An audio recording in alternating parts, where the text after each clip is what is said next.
Morning all, welcome back to another episode of Ali's Digger Diary. Got this to do today. I've just been in the workshop to see what kind of space there is to get a 140 LCR counterweight in. There's plenty of space to get a 140 LCR in and there's a heater, so that's what I'm gonna do. And if I made it clear, but this isn't the same counterweight that I had removed and refitted a fortnight ago. It's a different customer and it's a different machine. And I think this machine might be new enough. It is. Got a hole here where the ECU plug is. So if the jobs were swapped around, then I bet that bolt would have came out, because all 4 bolts on the other counterweight were pretty easy to get out, and I would have got to the ECU plug with this machine as well, and it wouldn't have even needed to come to the yard, would it? Anyway, that's what we're after today. Put the torch on, hang on. Oh no, wrong hole. There. Oh, I've done a great job of that hole there, haven't I? I swear when it was dark last Friday I did that, didn't I? I swear I was bang on in the middle of that. Anyway.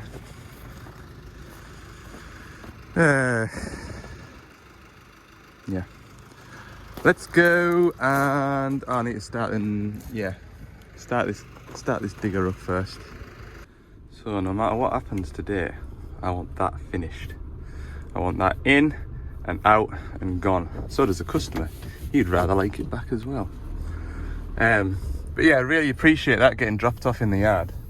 It should make the job easier. It should. Everything will be to hand. Bottles, welders, an extra pair of hands to lift the counterweight on and off. It should be a lot easier.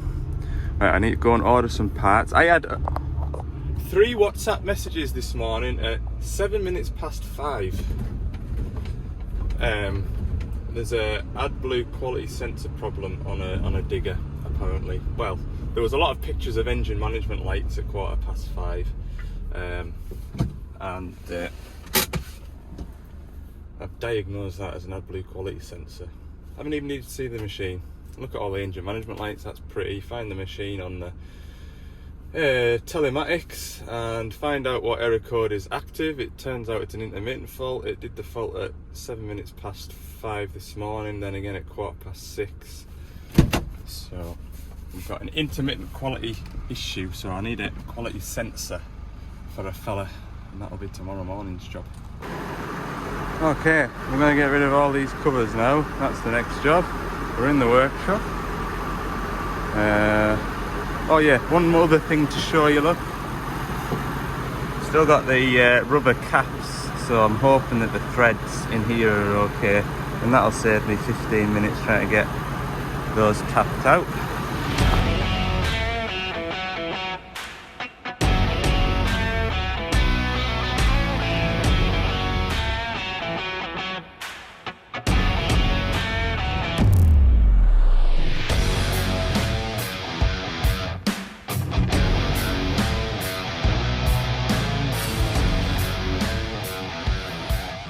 So I did have to tap these holes out. The holes were just as bad as the 140 that I did the other week there when it didn't have those rubber bungs in. So that's all tapped out there, nice and free. I want the lifter knife to sit there. If I turn it round again, which I can get past this bar, it locks off about there. So I want it to lift nice and square. Same with that side. I've got the plug for the camera and the work light unplugged underneath. It's all done. Taking the doors off this time because I'm going to lift it up and then we'll lay it down. So that shouldn't be a problem. So I've got my torque multiplier in. It worked really well last time, so I thought might as well just use that to crack these bolts off, because if I remember rightly, one bolt was loose and I tightened it up. There was two that I couldn't budge either way.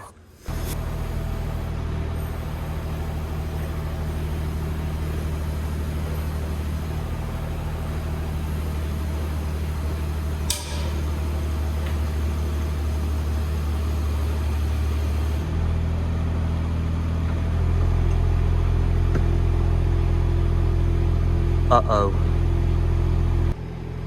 Yeah, that ain't good. That one's tight, isn't it? Got them undone with my single-use 50mm spanner. I bought this spanner to do one transmission pipe on a 420 loading shovel. Never used it again. But we talk multiplier and a strap. Got them all done. Which I was very, very pleased to see.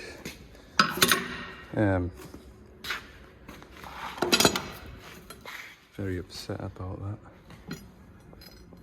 that. I mean, it tells you the quality of it though, doesn't it? That it's bent rather than just shearing and snapping. It's a Britool breaker bar and I've had it since I was 18. I got it free with my Britool 3/4 socket set. And I've had some hellish pain on that over the years. Evidently that is the most pain I've put on it. So, yeah, all the windows are still intact on the machine. Just a win-win all round, really. Right, I'm gonna get this bolt out. See how much I'll be keen to see how much Loctite was on these threads. That'll give me a good indication of what to expect on that broken stud. I think the Loctite's literally been from the end of the threads all the way up and in. Still got some stuff that isn't set on the top. Here's one. I've got 4 new bolts for this machine, so keep that as a souvenir. I can ugga-dugga the other two.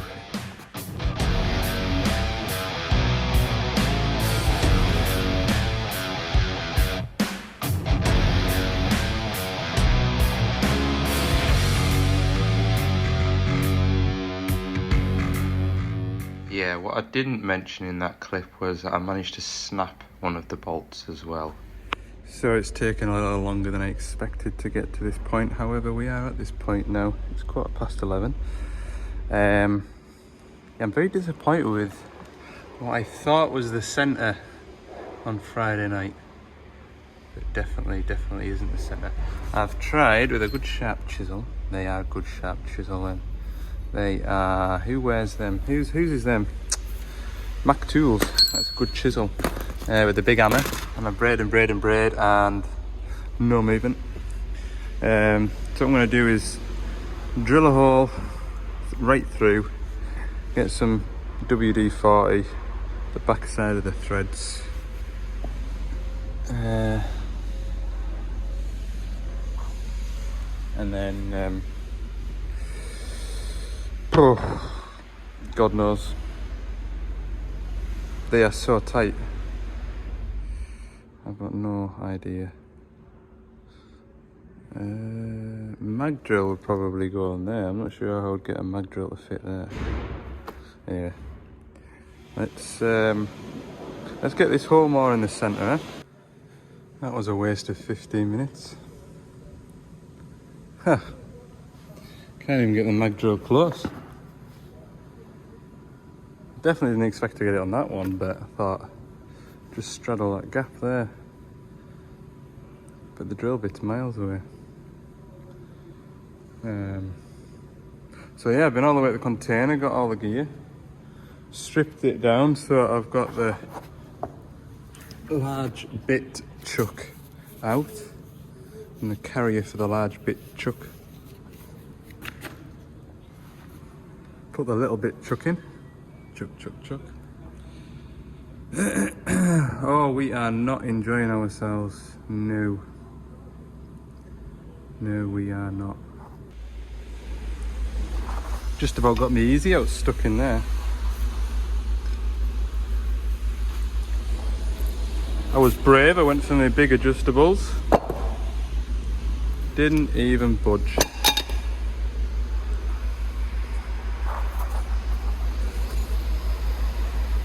I am sick. Really sick. I'd swap places with him right now. And that's washing a chopper off.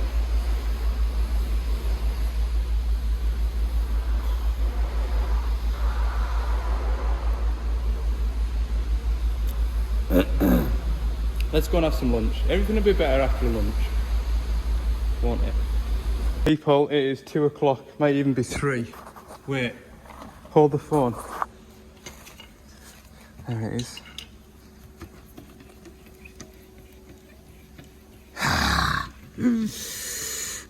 Kind of got you, you little tinker. There's a bit of broken off stuff that's in the way, and I want it out my way, please. Ooh, still got that one to do, but ooh. I am really excited. Really excited. Right, I'll wind that back in. Wind it in? Is that a good idea, huh? Okay, I'm going to put you down and let's get this off. Okay, I've got over my excitement because I've realised I am now at the point where I was this morning with only one broken bolt. There it is. I just want my extractor back, please. So, how did I do that? I can hear you all shouting. Well, I spent a long time warming this area up. For a long time. Yeah, you could probably still get a nice burn off that. And then what did I do next? Then I gave the bolt a right lot of heat. And then with my airline there, shot it with cold air for as long as I dared to. Braid that in, and I could not believe my eyes. So, one down, one to go. Oh people, we've done it again. That is beautiful. You know when it's coming out and you don't want to stop, but that's just really awkward. Come on, that's not gonna lock up on me now, is it? There. Let's get the vice grips on now. Tell you what, that is job satisfaction, that. There's been multiple occasions, I'm not gonna lie, I've just wanted to quit. I thought, should I just put it on because our wagon was in today picking up a machine. And I just chuck it on the wagon, give it to Castle Douglas to do, make it their problem. I'm too busy to be sat on a bucket of oil drilling holes. I've got too much on. Make it somebody else's problem. But no, it's not how we do business around here. Perseverance. That's what you must learn in this job. Sometimes it doesn't go as quickly as you want it to. Sometimes it doesn't go as well as you want it to. But having the perseverance to just stick in there, I have now got that job satisfaction. I've got those broken bolts out of there. And I'm not going to lie to you, at 12:30 this afternoon, I thought, how in creation am I getting these out? Because they weren't budging. Perseverance. Kids, if you're watching, don't give up. Just keep your head down and keep at it. I feel really good now. A big mess to tidy up. But if the forklift is available, that won't take long to put back onto that. And this job will be finished by today and the customer can collect it in the morning. I'm just having a bit of a square up. Might keep that and put it on my mantelpiece at home. What do you think? I always keep trophies of things like this on my van until the next big win. Yeah, I'll have a quick square up and then hopefully the telehandler's free. I've got a feeling it's busy. It's just after 4 o'clock. Yeah, I'll chuck all Rickaby's stuff away, which is the bottles. That stuff's mine, but it needs to go in the container rather than the back of my van. Right, I'm just talking to myself. Let's put stuff away a bit. Yeah, the telehandler's otherwise Otherwise engaged.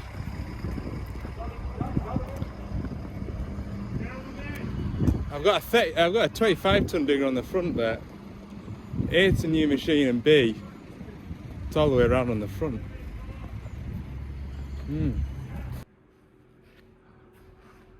I'm all deflated now. Just thinking about how tomorrow's gonna go. Tomorrow was gonna be a full day in the forestry, but I reckon I'll have this done by 10. Well, I've told the customer to come and collect it at 10. So we'll have to have this done by 10. I've got an Adblue fault on a 210 that I need to go and do, so that'll get us into the forestry. Yeah, I've got a couple of jobs there to do then. And then I'll have to go back in on Thursday to the same spot. Thursday I've got to go to Dumfries. Friday I've got van MOT at 2 o'clock in the afternoon, so that gives me 2/3 of a day. But an early finish on Friday.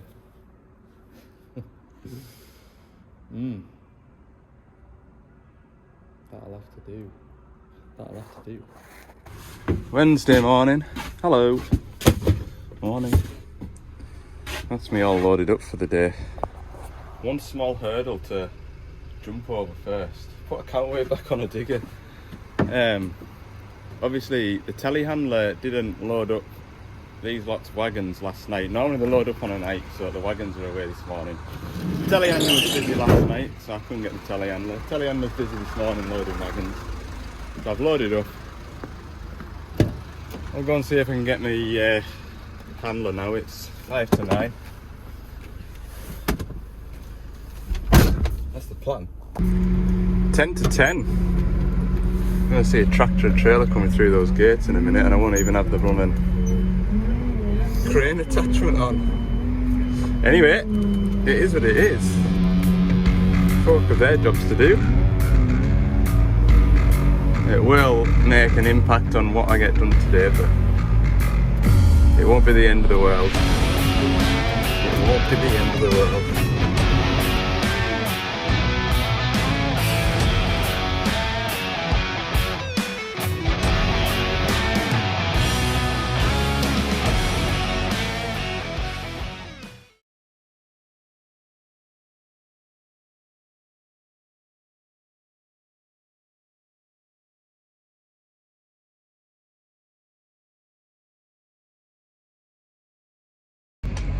Just realised I've left my phone on the telehandler after he took it.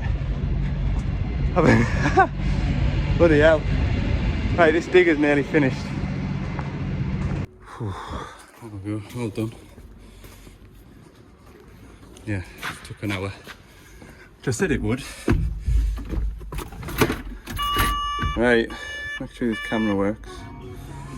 And that radio off. Come along. The sooner I get finished in here, the better. Yeah, there we go, camera works. Okay, let's see what all else we can get done today. Go and put this on the fella's trailer for him. Oh Lord. No matter how many times you do it, I still hate doing it. Especially without the handles and all. Are we a bit wonky?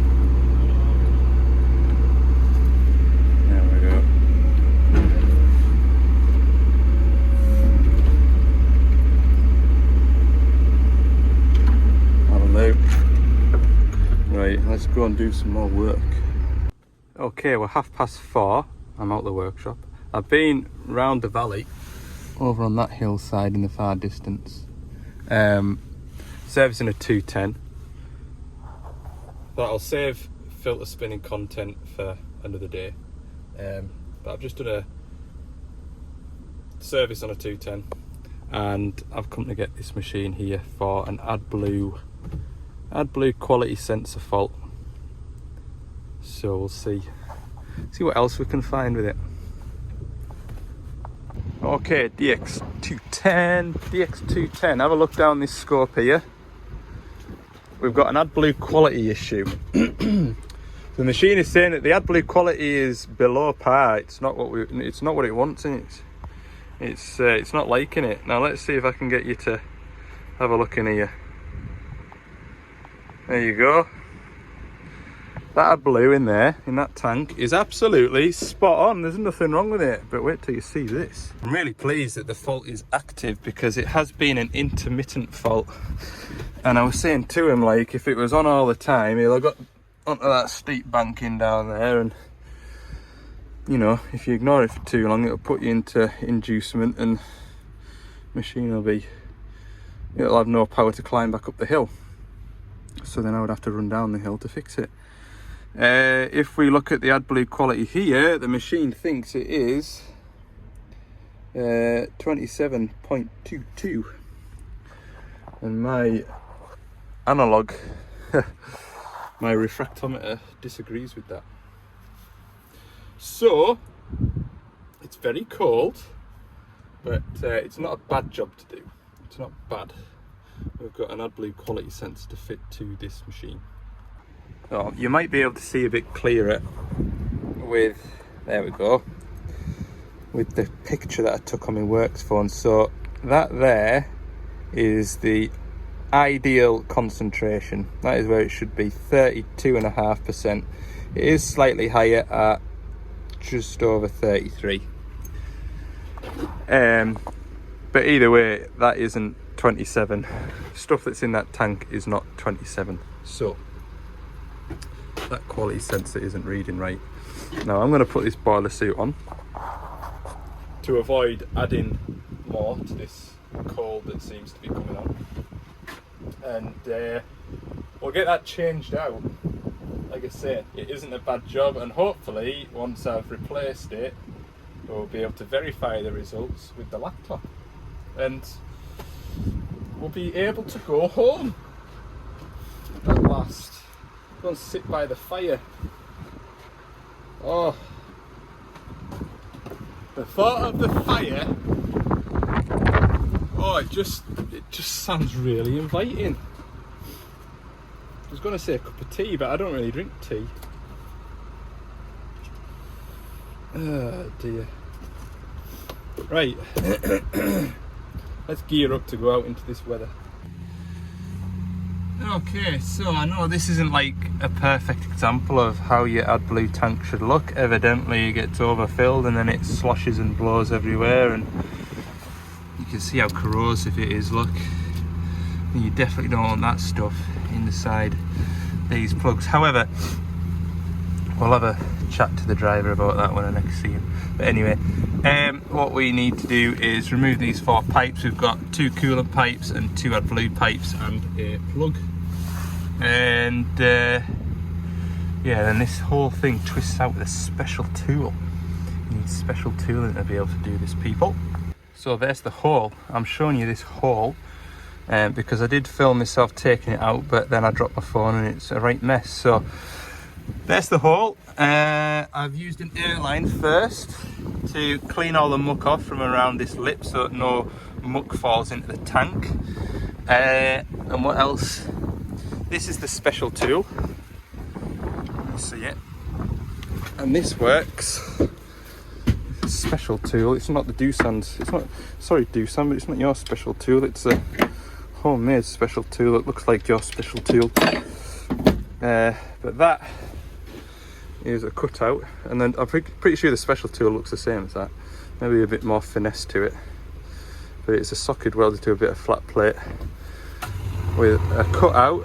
Thank you, compressor, for coming in as I'm filming. That slips over there like that, and it's just like a, not even a quarter turn, is it? It's that, and it's unlocked, and then the whole thing lifts out, and yeah, your quality sensor should bring a light in here, look, and you can see what I'm talking about.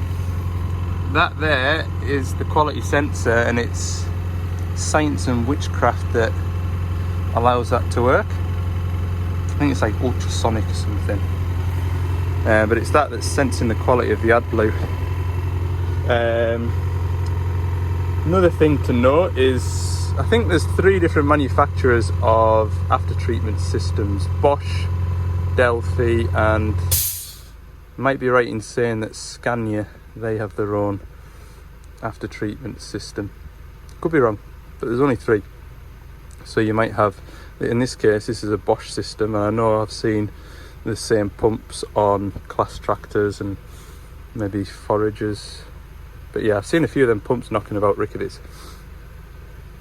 And the Perkins engine in the 140-5, the Perkins after treatment system allows only 0.5% quality margin before it puts an error code on. So your Adblue quality should be 33.5% urea, and the rest is distilled water.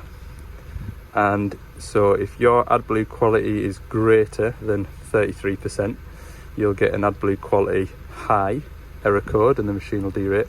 Or if it's 32%, you'll get an Adblue quality low error code and you'll get a derate. So your Adblue quality has to be spot on. Whereas with this Bosch system, it's a 5% tolerance. So very seldom get, unless somebody's been really, really thick and put a drum of water in the tank, you very seldom get actual Adblue quality problems. It's normally, I've not done loads and loads of these sensors, don't get me wrong, I've maybe done 4 or 5. It's not like it's a common problem, but these sensors pack in. But yeah, it just goes to show you. So the kind of story that I'm going to tell you is that I once went to a 140 with Adblue quality problems, and I said, oh, it's the Adblue in the tank, it's not up to spec for this machine. Well, what do you mean, my 225? And he pointed at 225-5. It's running on the exact same Adblue. We get it from the yard, and come to think of it, the John Deere tractor, it's on the same Adblue, and our Scania wagon, it's on the same Adblue. Why aren't they giving bother? Why is it just the 140? And that's the reason why. It's just ever so slightly more or less concentrated. Now, did you know that Adblue has to be stored in certain conditions? There's a drum of Adblue over there I could go and show you, but I'm not going to because it's cold. Adblue should be stored out of direct sunlight. It should be stored between, I think it's 16 and 25 degrees outside air temperature, or it will deteriorate. And I'll be honest with you, we used to get a lot of problems with Adblue quality in the Perkins machines during the summertime, because folk would fetch a can of Adblue to work with them on the Monday morning. The tanks don't quite hold 20 litres, so you'd get the dregs of the Adblue left in that 20 litre container. That container would then sit in the car, van, jeep, during the summertime when we used to get hot weather, and then the next week he would go and fill that drum back up and put it back into the machine. And it's a bit like if you get a pint glass and put your orange juice concentrate in and drink 3/4 of the glass, and then put the same amount of concentrate back in, fill it back up with water, eventually it's getting more and more and more concentrated. And so that's how, in my head anyway, that's how that was happening. But it's not uncommon, is it, to pull into somebody's yard? I've seen it on farms, I've seen it in customers' yards where there's an IBC of Adblue either sat on the floor or it's sat on a crate up high, and there's Adblue just sat there in the yard in the middle of the sunlight, in the middle of all the weather, whether that's sunlight, whether that's rain, frost. It's there and it's deteriorating. So store it out of direct sunlight, store it between 16 and 25 degrees, and you'll have no problems. I'm telling you this because I always find it really strange that when you go to a petrol station, you see the cans of Adblue sat outside on the forecourt and it's snowing outside, and you think, that's just going to be rotten. That's just going to be rotten. And I bet they don't get through as much as you think they do as well. Anyway, that's that story over. You're all going to tell me how much you all love Adblue in the comments, and I look forward to them. I was just thinking there as I installed that Adblue level quality sensor. That being said about the petrol station forecourt stuff, as a general rule, owners of the 140s with the Perkins engines, if they only had one 140 with the Perkins engine and they were an owner-operator, it would be very, very rare that they would get Adblue quality problems, or any Adblue problems, because they would generally buy a drum of Adblue on the way to work on a Monday morning, because generally a tank of Adblue would last one full working week. So maybe it isn't true what I think about the Adblue in petrol stations, but it was very rare that an owner-operator with one machine would get Adblue quality problems. Okay, did we fix the machine? It's not looking promising at the minute. Error codes are still on. I think it takes a minute or two to register. I hope it takes a minute or two to register because I want to go home. 6:05. That's better. Right, put my password into this. You're not allowed to know my passwords. Well, that fault code should disappear because we're now reading 32.72. So I think if we start and run it, we should be golden. There we go. Bye bye. All gone. Checking the real time. All gone. History, history. So there you go. The story of Adblue. Right. I don't think there's anything else to add, is there? So we'll see what this video amounts to. I hope you've enjoyed it. If you have, let me know by clicking the like button. I don't feel like I've done a good job of showing you as I'm working what I'm doing. It's more being like snapshots of my day in this video. Hope you appreciate me not putting the filter spinning in that I've just been at. And yeah, we're getting there. Today's today, Wednesday to Thursday tomorrow. I might be back in here. We'll see how the day pans out. I've got to go through to Dumfries Yard tomorrow in the morning for some pictures, and then see what I've got left of the day and what I can squeeze in, and we'll go from there. So thanks for watching this video, and if you haven't already, subscribe please. Thank you. I'm going home to edit this video, sit by the fire. See you in the next one.